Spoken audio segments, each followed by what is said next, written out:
안녕하세요, 구독자 여러분. 구독과 좋아요는 채널 운영에 큰 힘이 됩니다. 너 앞으로 다달이 나랑 지영이한테 100만 원씩 갖다 바치거라. 그게 무슨 말씀이세요, 어머님? 100만 원씩이나 갖다 바치라니요? 저희 사정 빠듯한 거 뻔히 아시면서. 네 사정 빠듯한 거야. 내가 알 바 아니잖니. 월세 낸다는 개념으로 따박따박 돈을 갖다 바치라는 얘기다. 생각을 해봐라. 네 시애비가 찬우한테 가게 차릴 돈 주고 그 돈으로 떵떵거리면서 살게 해줬잖니.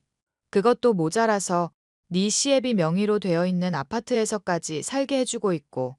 이런 상황이면 너도 뭔가 느끼는 게 있어야 되는 거 아니냐? 아파트야, 아버님께서 머무르라고 하신 거니까 저희도 살고 있는 거죠. 그리고 그이만 식당 차리는 거 지원받은 거 아니잖아요. 아가씨랑 어머님도 돈 받으신 걸로 알고 있는데요. 그래, 받았다. 받긴 했다만, 그래도 딸이라고 이 양반이 차별을 했지 않았냐? 그래봤자 몇백만 원 차이도 안 나는 걸로 알고 있는데요. 그것 때문에 100만 원씩 다달이 바치라는 건 너무한 말이 아닌가 싶어요. 너 지금 시어머니한테 반항하는 거니? 내가 지금 돈 못 벌고 궁한 처지라고 무시한다 이거냐? 무시하는 게 아니라 저도 요즘 바쁘고 힘들어서 그래요. 남편이랑 일단 이 문제 상의를 해볼게요.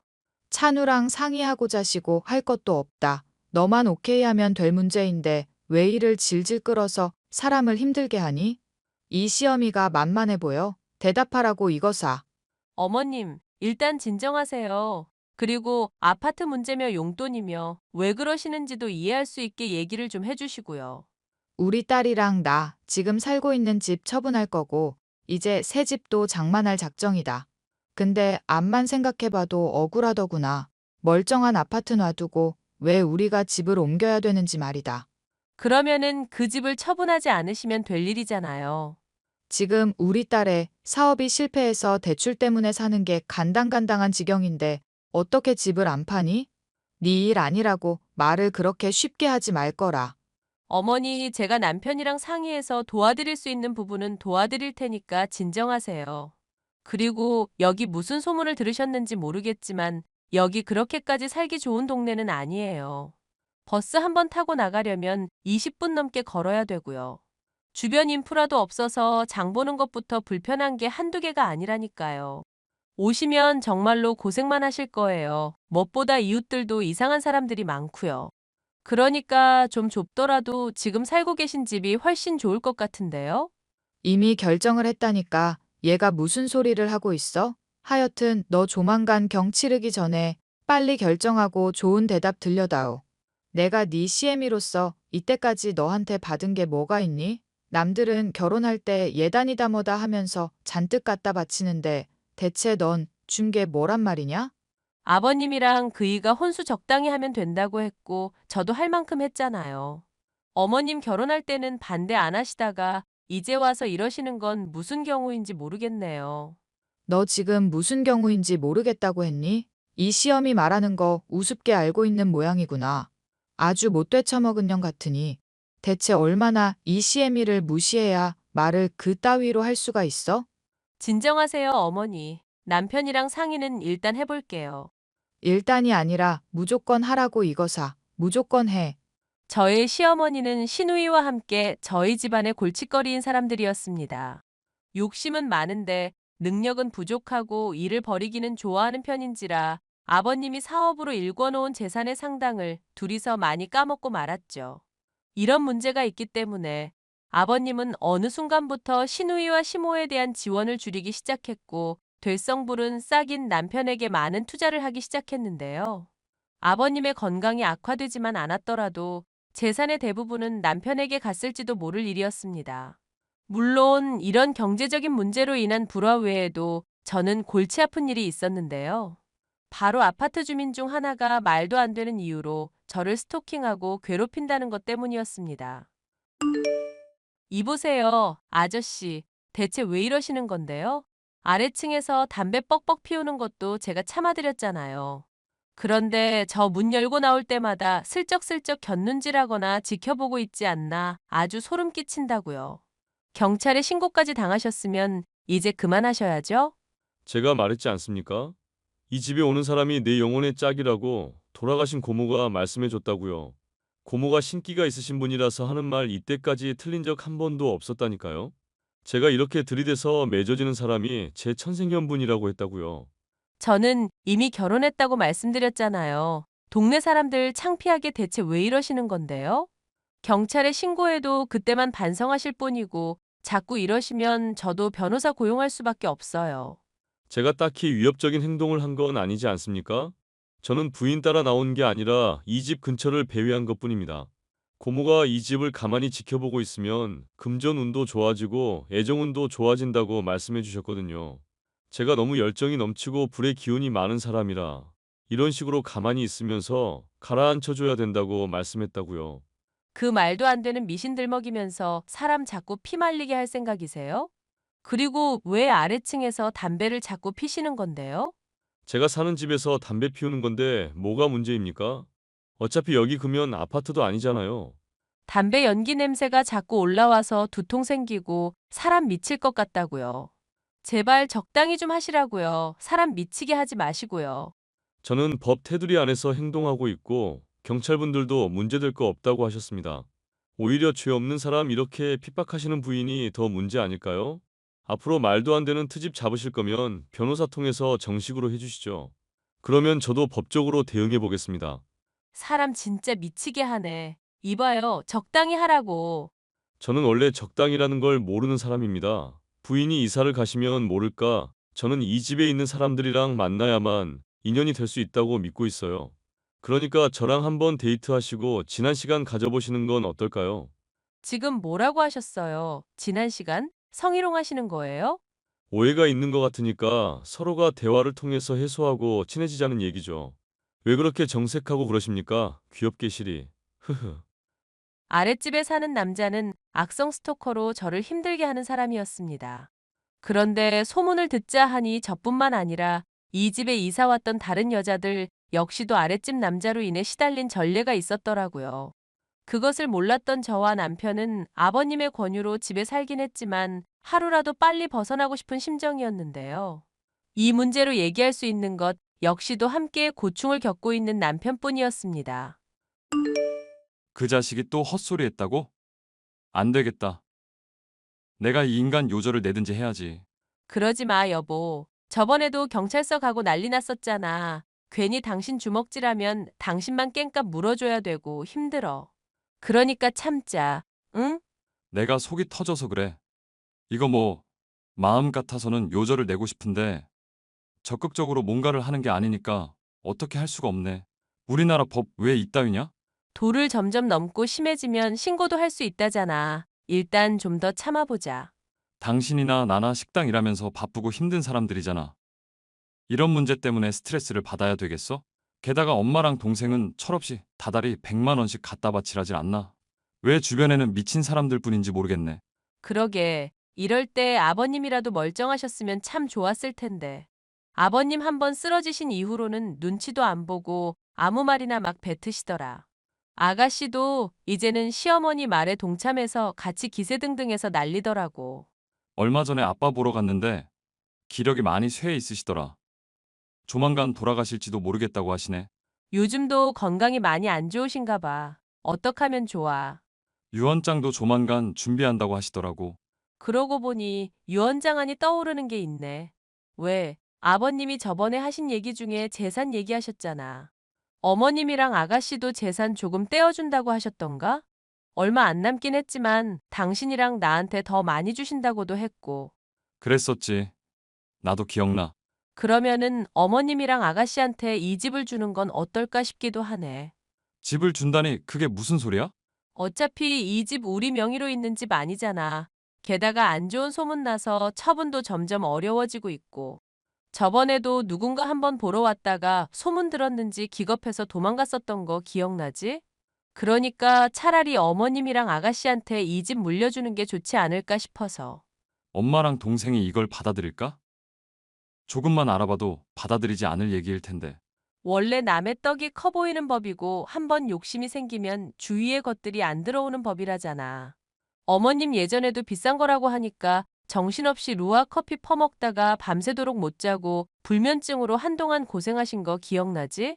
불면증 생겼으면 안 먹을 법한데도 루아 커피 비싸다고 마구마구 드셨잖아. 아버님이 재산 준다는 거 거의 포기하고 계시다가 이제라도 챙겨준다고 하면 좋겠구나 하고 받으실 것 같아. 하긴 엄마가 좀 그런 사람이긴 해. 아빠 돌아가시면 노골적으로 재산 떼달라고 할 것 같은데 처분하기도 힘든 집 엄마랑 동생한테 주는 것도 나쁜 생각은 아니겠다. 아니, 아주 절묘한 아이디어야. 우리가 이렇게 한다고 나쁜 행동하는 것도 아니잖아. 어머님이 솔직히 당신이랑 나한테 잘해준 적이 한 번이라도 있었던 것도 아니고. 어차피 아버님이 떼어주실 재산이라면 이 집이 좋을 것 같아서. 맞아. 당신 정말 말 잘했다. 솔직히 엄마, 자기 딸만 귀하지 나는 완전 찬밥 신세였다니까? 아빠가 엄마랑 재혼한 중학교 때부터 지금까지 단 한순간도 부모 자식 간의 끈끈한 걸 엄마랑은 못 느껴봤어. 동생도 마찬가지고 심지어 술 마시고 들어왔던 날 나한테 취중진담으로 말하더라. 나 같은 거는 아빠가 가진 돈 아니었으면 자식 취급도 안 했을 거래. 볼 때마다 이 집안 돈 까먹는 모습에 얄미워 죽겠대. 그냥 확 죽어버렸으면 좋겠다고 하는데 내가 좋아할 수가 있겠냐고. 알지. 당신이 수백 번도 더 했던 얘기잖아. 들을 때마다 참 대단하신 분이다 싶더라. 엄마가 만약에 이 집에 오면 그 스토커 같은 놈이랑 한바탕 하려나? 둘이 붙여놓으면 웃기기는 하겠네. 어쩌면 엄마 좋다고 쫓아다니려나? 아마도 아가씨 좋다고 쫓아다닐 것 같은데 우리가 신경 쓸 거 아니지. 정말 세상에는 참 이상한 사람들이 많은데 우리가 그냥 신경 쓰지 말고 살자. 그러니까 하여튼 간에 아빠 돌아가시기 전까지 간병 최대한 신경 쓰자. 아빠도 이제 마음의 준비하고 계신 것 같은데 우리가 심력 끼치지 말자. 괜히 엄마랑 동생 얘기로 스트레스 줬다가 아빠 건강 더 악화될까봐 겁난다. 아버님 건강도 안 좋은데 어머님이랑 아가씨는 유산 어떻게 배분할 거냐는 얘기만 계속하고 있고 아버님 쪼아대고 있잖아. 정말 뻔뻔한 사람들이야. 그리고 아버님이 그런다고 더 챙겨주실 것도 아닌데 말이지. 아빠가 마음이 약해서 그렇지. 똑똑한 분이시잖아. 갈 마당까지도 본인 재산 노리는 사람들이면 더 안 챙겨줄 거야. 아버님이 건강 악화로 인해서 임종을 앞두고 있을 무렵 유산 배분의 문제로 시어머니와 시누이는 매일같이 날뛰기 시작했습니다. 달마다 100만 원을 바치라면서 저희에게 말도 안 되는 요구를 해오는 것 역시도 유산 분배의 과정에서 본인들이 더욱 많은 재산을 뜯어내기 위한 속셈인 것이 훤히 보였는데요. 무리한 요구를 해서 저와 남편을 힘들게 하고 시아버지로부터 많은 재산을 받아내려는 속셈이 아주 괘씸했죠. 어머님, 대체 왜 이러세요? 아버님 건강도 안 좋은데 그거를 녹음기까지 켜가면서 옆에서 유산 얘기하라고 하시고 대체 언제쯤 정신 차리실 건데요? 내가 뭘 했다고 그러니? 따지고 보면 그이가 흐리멍덩하게 일을 처리해서 이렇게 된 거잖니. 너희 식당 영업 잘 되고 있고 돈 많이 벌고 있다고 이 시어미가 우습게 보이나 보구나. 사람이 그렇게 사는 게 아니다. 받은 게 있으면은 돌려주는 것도 있어야 하는 법이지 않니? 덕을 쌓아야 그 사람 운이 트이는 법이라고. 어머님도 덕을 좀 쌓아보세요. 아버님 건강 악화돼서 돌아가실 날만 기다리고 계시는 상황인데 돈돈거리면서 사람 힘들게 하지만 마시고요. 돈돈거리면서 사람 힘들게 하는 거는 너 아니냐? 그리고 아들이라는 놈은 이 엄마 용돈도 안 주고 있고 부부가 아주 쌍으로 이 시애미를 우습게 하는데 내가 계산 안 하게 생겼니? 니들이 먼저 계산적으로 나오니까 나도 이러는 거 아니냐? 저랑 남편 그동안 많이 참았어요. 그런데 자꾸 어머님이 이런 식으로 나오시면 방법을 쓸 수밖에 없다고요. 그래, 무슨 방법을 쓸 건데? 번 돈으로 변호사라도 고용하게? 정 방법이 없으면 그렇게라도 해야겠죠. 그러니까 어머님 분명히 말씀드리는데 아버님 꾀어내서 재산을 독차지하려고 한다던가. 말도 안 되는 요구하면서 저랑 남편 힘들게 하지 마세요. 아버님 가시는 때까지라도 저희가 다툼 없이 잘 지내야 되지 않겠어요? 그러니까 제발 자중 좀 하시라고요. 인연이 시어미한테 못하는 말이 없구나. 어디 자중을 하라 마라. 감히 요구를 하고 있어. 나는 네가 함부로 대할 사람이 아니다. 네 시어미란 말이다. 시어머니면은 시어머니답게 행동을 해주세요. 부탁을 좀 드릴게요. 아이고 기가 막혀서 원. 너 내가 작정하고 행동에 나서면 얼마나 무서운 사람인지 모르지? 두고 보거라. 내가 조만간 그거 꼭 알게 해줄 테니까. 시어머니의 엄포 때문에 스트레스를 받는 상황이긴 했지만 더더욱 저를 힘들게 하는 것은 스토커였습니다. 스토커 남자는 담배를 계속 피워대며 위층에 사는 저를 힘들게 하는 것도 모자라서 스토커 행각의 수위 또한 나날이 높여만 갔죠. 한 번은 엘리베이터를 타고 집으로 들어가려는데 전력으로 질주해 와서 절 기겁하게 한 적도 있었습니다. 물론 바로 앞까지 와서는 숨이 차다는 듯 헥헥거리면서 먼저 올라가라고 씩 웃었을 뿐 별다른 행동을 하지 않았지만 그것만으로도 기겁을 했고 저를 갖고 논다는 것을 확실히 알 수가 있었죠. 저는 남편과 함께 스토커 남자를 찾아가 이 일을 따졌습니다. 이봐요. 정말 해도 너무한 거 아닙니까? CCTV 보니까 엘리베이터 앞까지 뛰어와서 집사람 위협했더만. 대체 이게 무슨 짓거리예요? 저는 부인분한테 아무런 위협적인 행동한 거 없습니다. 급한 일이 있어서 집에 빨리 들어가야 했는데 갑자기 배가 아파서 그 자리에 멈춘 것뿐이고요. 먼저 올라가라고 말씀드린 것뿐인데 문제 있나요? 문제 있죠. 저 보면서 씩 웃으셨잖아요. 의미심장하게 웃으면서 저 가지고 노신 거 기뻐하셨잖아요. 의미심장하게 웃은 게 아니라 제 웃음이 원래 그런 겁니다. 저는 부인분 먼저 올라가게 해드렸고 많이 놀라신 것 같길래 씩 웃었던 것뿐이고요. 윗집, 아랫집 사는 사이에 그 정도 표정도 못 짓습니까? 우리나라는 표정의 자유도 없는 나라입니까? 야, 헛소리 하지 말고 콩밥 먹기 싫으면 조용히 살아. 내 아내 힘들게 하지 말고 조용히 살라고 이 미친놈아. 남편분 입이 많이 거치시네. 자꾸 이러시면 저도 어떻게 나올지 몰라요. 제가 사실 정신질환이 있거든요. 지금 협박하시는 거예요? 분명히 협박했죠? 아니, 어떻게 나올지 모른다고 했죠. 제가 뭐 어떻게 하겠다고 했습니까? 정신질환이 있다고요. 그냥 그러니까 험한 말 하지 말고 주의해달라고 한 거잖아요. 그런 식으로 요리조리 빠져나가면 네가 똑똑한 것 같고 잘난 것 같지? 너는 인생 패배자일 뿐이야. 다른 사람 힘들게 하면서 즐기는 쓰레기일 뿐이라고. 남편분 그래도 운 좋은 줄 아십시오. 제 이상형이었으면 부인분이 저한테 넘어올 때까지 제가 들이댔을지도 모르거든요. 저는 골키퍼 있어도 공 차는 놈이고 저돌적인 놈이라서요. 그나마 이상형이 아니니까 데이트 정도만 하자고 말하는 거거든요. 이 미친놈. 야, 오늘 너 죽고 나 죽자. 일로 와봐. 맞짱 한번 뜨자고. 이거 왜 이러십니까? 놓으세요, 놓으시라고요. 여보, 그만해. 결국 아랫집 남자의 능글맞음에 폭발한 남편이 주먹을 휘두르려고 했고 폭력 사태로까지 번질 뻔한 일이 있었는데요. 저는 그 일로 인해서 제가 살고 있는 아파트에 더 이상 머무를 이유가 없다고 생각하게 되었습니다. 남편과 저는 상의를 하게 되었고 아버님이 의식이 멀쩡할 때 약속을 받아 재산의 상당은 저희가 물려받고 아파트는 어머니와 시누이가 물려받는 것으로 매듭을 지을 수가 있었죠. 아버님은 그동안 시어머니와 시누이로 인해서 많이 힘들었을 텐데 앞으로 그 두 사람은 신경 쓰지 말고 부부의 행복을 위해서 사는 데 집중하라고 격려를 해주시더라고요. 그렇게 유언을 남기신 아버님. 저는 짐을 싸게 되었고 남편과 함께 새로운 보금자리로 이동할 준비를 끝마치고 있었습니다. 그리고 새로운 집을 둘러보면서 장도 보고 필요한 물품을 갖다 놓고 집으로 돌아가려는데 시어머니에게서 믿기 어려운 사진이 하나 도착해 있더군요. 어머님, 이게 무슨 일이에요? 사진 보니까 어머님이랑 아가씨가 저희 집에 문 열고 들어가 있네요. 비밀번호는 또 어떻게 하셨대요? 비밀번호 어떻게 알았는지는 네가 알 바 아니다. 유산으로 받은 거니까 당장 방 빼거라. 아니, 짐까지 한가득 두셨네. 대체 이게 무슨 일이에요? 너 얘기 듣자 하니까 어디 이사 간다고 하더구나. 그런데 이 집 내가 듣자 하니 유언장에 나랑 우리 딸 몫으로 남겨뒀다고 하지 않았니? 그래도 아들이 양심이 있었던지 이거를 똑바로 얘기를 하긴 하더구나. 남편이 얘기를 전했구나. 그래서 짐까지 들여오신 거예요? 그런데 그 얘기는 같이 듣지 않으셨나요? 짐 옮기기까지 시간 좀 걸릴 거니까 조금 기다려달라고 했던 거. 오늘부터 나는 여기 살 거야.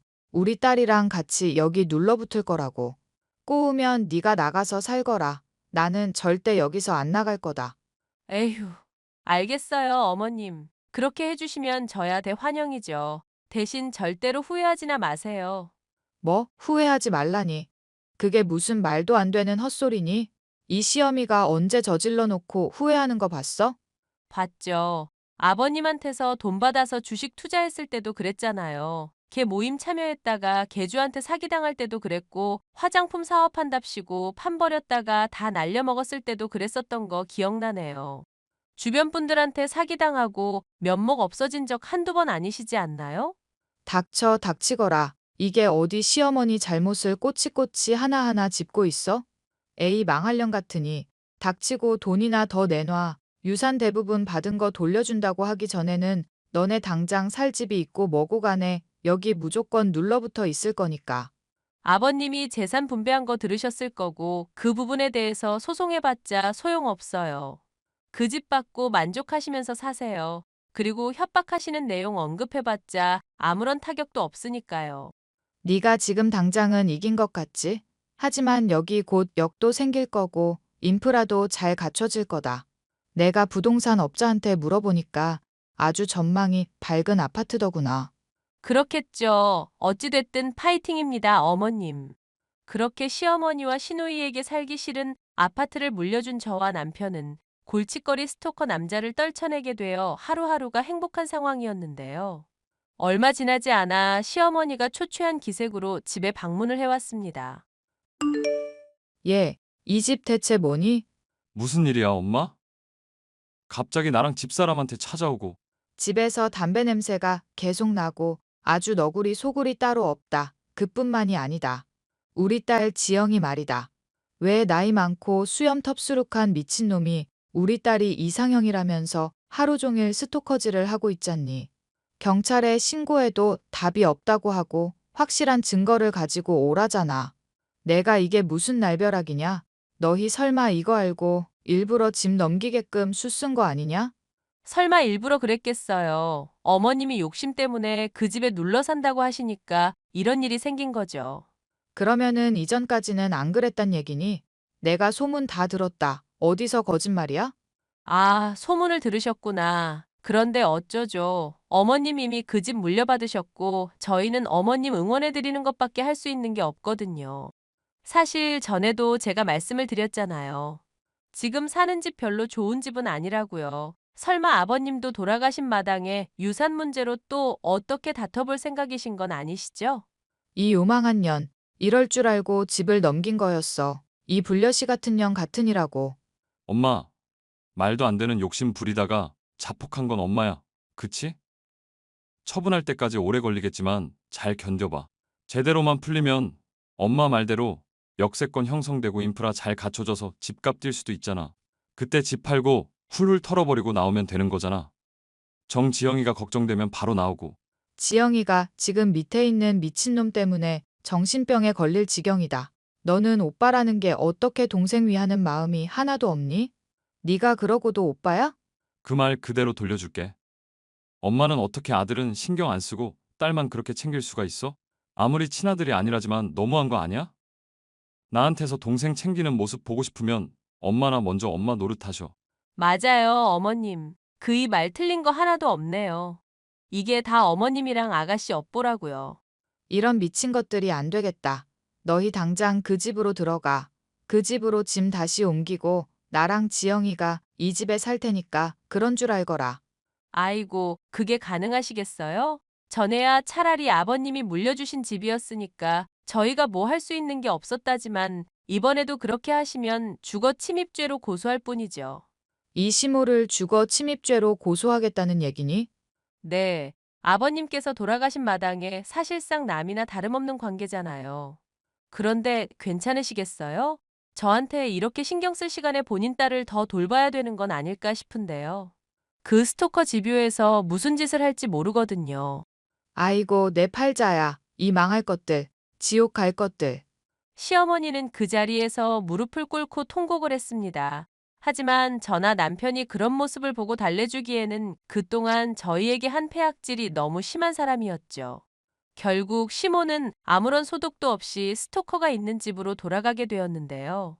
아가씨는 실제로 정신병에 걸려서 정신과 치료를 받게 되었고 이사를 가지 못하는 상황에서 시어머니는 발을 동동 구르고 있다고 합니다. 빨리 집을 처분해야 되는데 본인의 욕심 때문에 제값을 받으려고만 하니 집이 빨리 나갈 일도 없었죠. 이 모든 것이 본인들의 업보이니 불쌍한 마음은 전혀 들지 않았답니다. 자신의 지나친 욕심으로 인해서 딸의 인생까지도 망가뜨려버린 시모의 이야기였습니다. 끝까지 들어주셔서 감사합니다.